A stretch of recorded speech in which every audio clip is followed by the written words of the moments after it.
Hello guys! Hello Cancer! Welcome dito sa aking channel Cancer. Alamin natin kung anong messages, vibration, gabay energy para sa lahat ng Cancer. Ito ay general monthly reading para sa lahat. So, comment down below if you resonated. Thank you sa lahat ng nag-comment, sa mga nagla-like and share. Doon sa mga bago kong subscribers doon sa mga dati ko. Okay, Cancer. Oh wow, 4 cards. Okay, Cancer. I hope nakikita nyo guys. Kita nyo ba? Okay, so for 4 cards ka ngayon na November. Number 6, number 9, number 2, and page of Pentacles. Okay.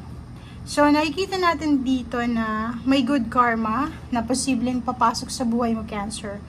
Or it's either good or bad, but it's a karma. So, itong number 6 is the good you do comes back to you. So, ibig sabihin kung may ginawa kang maganda for the past 6 months, 6 weeks, 6 days, 6 years, babalik yun sa'yo ng maganda. May unexpected inflow ng abundance na posibleng papasok sa iyo, lump sum of money, inheritance, pwedeng makakabayad ka ng utang, pwede kang makakautang, parang ganun. So, nakikita natin dito yung balancing money or balancing inflow ng money or tangible things or physical or material things. Number 9, may mga wishes ka, Cancer, na posibleng matupad ngayong buwan ng November. Yung parang mga dreams mo lang dati, yung mga goals mo lang dati ay posibleng magkatotoo. Okay? So, this month of November is a magical time para sa buhay mo. May good fortune, good luck, parang ganon. So, be grateful and be thankful sa lahat ng biyaya. Okay?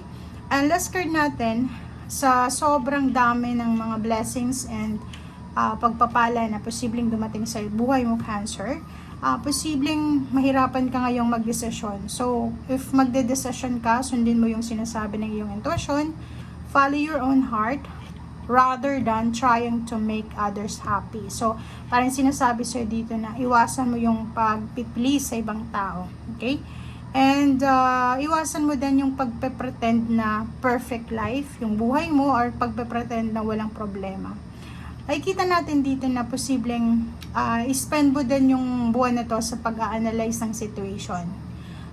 Dito naman sa page of Pentacles, if ever may anak ka na nag-aaral, may mga opportunities dito na excellent opportunities na like for example scholarship or kung ano man na pag-aaral ito, na may mga posibleng blessings na darating sa mga bata. So maraming good news, happy news regarding sa career, promotion, or sa any kinds ng success, lalo na sa aspecting financial. Okay, thank you. Tingnan natin kung ano pa yung message ng bara sa iyo, Cancer. Okay, twin flame, soul partner, eternal connection. So, itong first card dito sa second deck natin, nagsasabi na may mga connection, like this November, parang medyo makakaramdam ka ng isang connection, isang attachment na like bago mo lang kakilala, tapos panatag na yung loob mo, parang ganun. And may bago ka din kakilala, hindi mo naman kilala talaga personally, pero mainit yung dugo mo, parang ganun. So, yun ang nakikita natin sa first card na yan. And yung blessings na posibleng darating sa'yo is blessing of the earth, financial, tangible, material things. So, may new beginnings dito. Sinasabi na may darating sa buhay mo na pwedeng pagkakitaan. So, new beginnings, new cycle regarding sa mga earth energies, money, tangible things, physical things, or paano pa man. Okay. So, kung alam mo itong good news regarding money, scholarship, promotion sa trabaho, salary increase, lump sum, payouts, incentives, Cancer, Parating na siya. Okay? By the end of November or pwedeng first week of December. Strength card and Hierophant.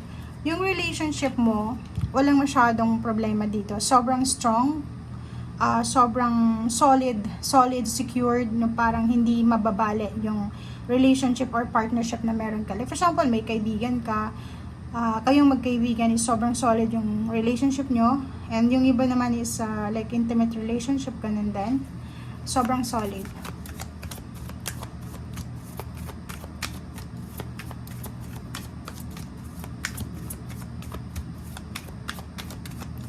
Okay.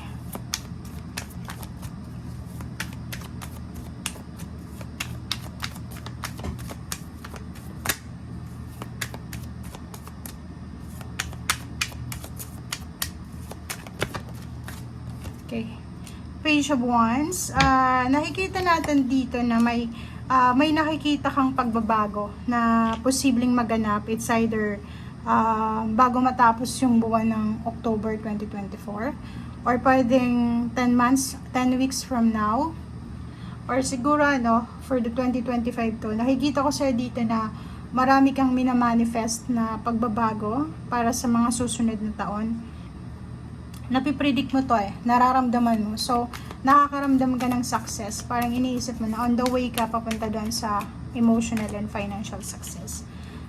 Yung iba sa'yo dito, partnership to. Pwedeng may iba na nagtatanong sila. So, siguro may mga bagay-bagay kang gustong simulan, or may mga bagay-bagay kang gustong malaman, or gustong i-achieve sa buhay, gustong subukan. Nakikita ko siya dito na busy ka sa pakikipag-connect sa ibang tao. Parang masyado kang socialize, tawag dito.